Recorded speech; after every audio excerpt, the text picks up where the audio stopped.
โอเคเลยคันคำนี้โอเคแล้วพี่น้องก็พอดีแกงเนาะพี่น้องเนาะนี่ได้หลายเลยพอสมควรเนาะคนเดียวเนาะเพราะว่าตัวนี้เขาเก็บแล้วพี่น้องเนาะนี่เนาะสุดก่อนเนาะเขามาเก็บอยู่ในร้ายเนาะเห็นเนาะจริงใช่แหละสามีมีโอเคแล้วแกงนี่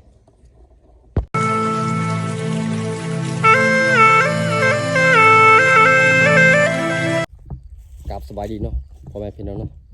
สาวเราและสาวไทยเนาะตัวเด็กมาเจอกับนุ่นเช่นเคยเนาะสิพาไปหาหน่อไม้เนาะเป็นนี่เนาะพี่น้องเนาะจะเป็นนอประมาณนี้เนาะพี่น้องนี่พี่น้องจะเป็นนอน้อยๆเนาะส่วนนี้เนาะสอบฝนตกทำอิฐเนาะจะมีนี่กาได้จะซีให้หยอดจะเป็นนอน้อยๆเนาะนี่เนาะพี่น้องเนาะจะเป็นนอซ้ำนี้เนาะประมาณนี้นะพี่น้องเนาะนี่ทุกคนนี่เนาะเพราะตัวนี้เขาเก็บแล้วพี่น้องเนาะนี่เนาะสุดก่อนเนาะเขามาเก็บอยู่ในร้ายเนาะก็เลยเขาก็เลยมาเก็บนำเนาะนี่เนาะประมาณนี้นี่เนาะเขาจะปอกง่ายเนาะ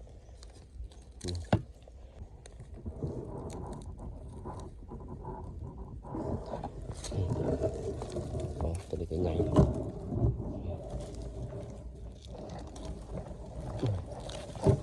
นี่เลยใหญ่เลยเนาะเห็นเนาะจริงใช่แหละสามีมีโอเคแล้วแกงกดไลค์พี่น้องโอ้โหทำไมกดไลค์ตัวละลายห้ากับเอาเนาะพี่น้องสามีก็โอเคแล้ว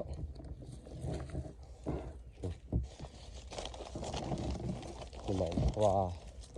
ข้าวจูดพี่น้องนี่ข้าวจูดปลาเนาะนี่พี่น้องนี่คนไลค์พี่น้องนี่ทำไม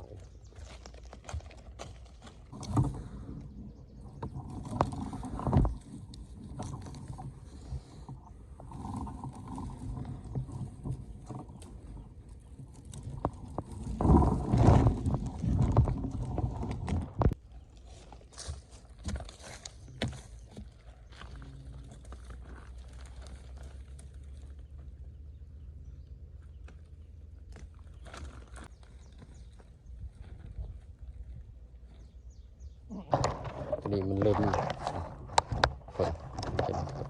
นี้มันใหญ่นี่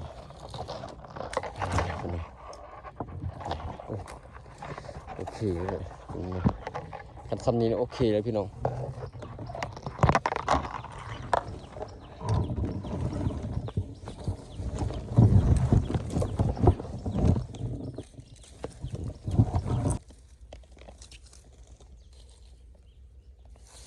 ฝนตก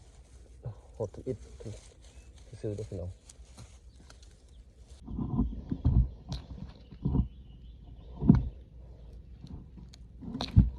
โอ้โห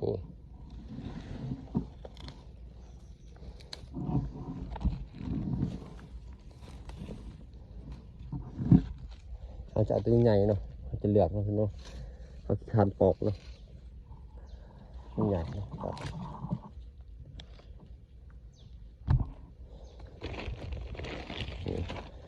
จะได้ลายเลยพี่น้อง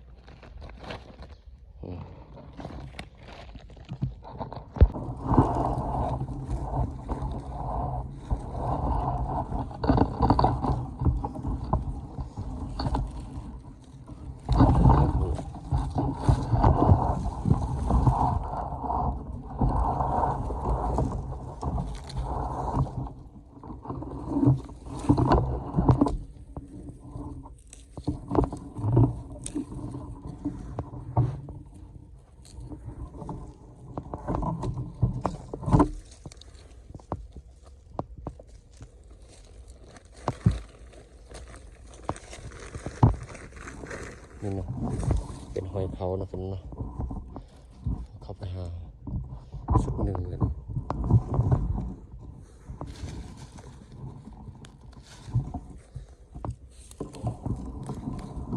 โอ้โหใหญ่บุ่มโคตรใหญ่นี่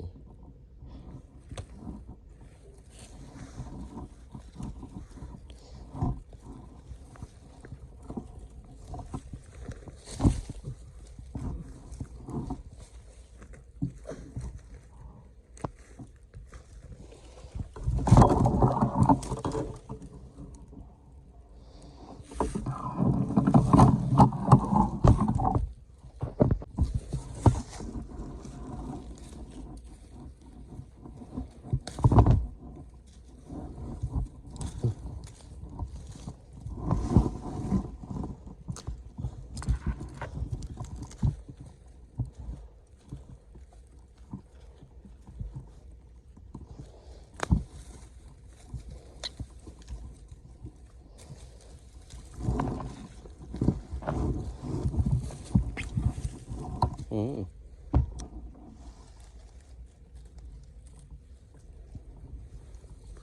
ถ้ามันมาเขี่ยสินี่น้องขันใหญ่อยู่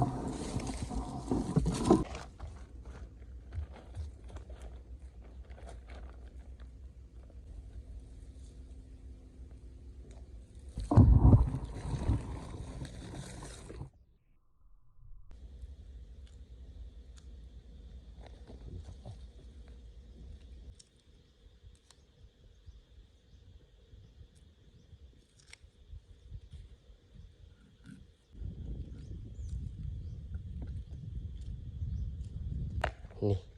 ก็พอดีแจงเนาะพี่น้องเนาะนี่ได้หลายเลยพอสมควรเนาะพอเดียวเนาะเพราะว่าลุงจะมานี่ก็จะมาล้างเนาะพี่น้องเนาะนี่จะมาล้างน้ำใหม่เนาะพี่น้อง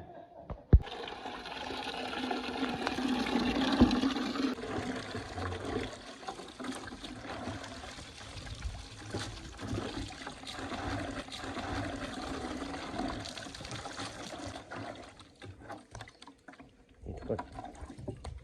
ก็จะมาหมักข้าวเบื่อเนาะพี่น้องเนาะน้ำใหม่เนาะพี่น้องจะใส่แป้งนัวเนาะเสือเราจะต้มนะพี่น้องนี่ทุกคนต้มหน่อไม้นะพี่น้องนี่ไก่สุกเลยพี่น้องมาตำข้าวเบื่อนะครับหลังจากเขามาแล้วเรียบร้อยอยู่ตัวนี้ก็เป็นใบยอนบวบนะพี่น้องแทนใบยานางเนาะเพราะว่าส่วนนี้ก็มันมีใบยานางเนาะ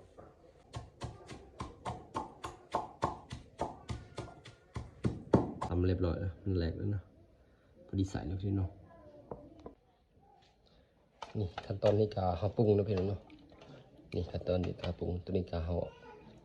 นี่ตำเนาะเขาก็สีคางเนาะนี่พี่น้องเขาคางเรียบร้อยนี่ทุกคนตัวนี้ก็สุกเรียบร้อยแล้วพี่น้องเนาะก็สิมาลองซีมเนาะว่ามันแซ่บเป็นไงเนาะมาโดนเราเคยกินแกงหน่อไม้นี่พี่น้องนี่ทุกคน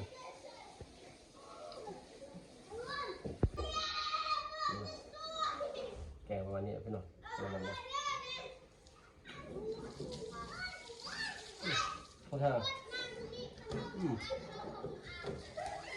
โคตรทุกคน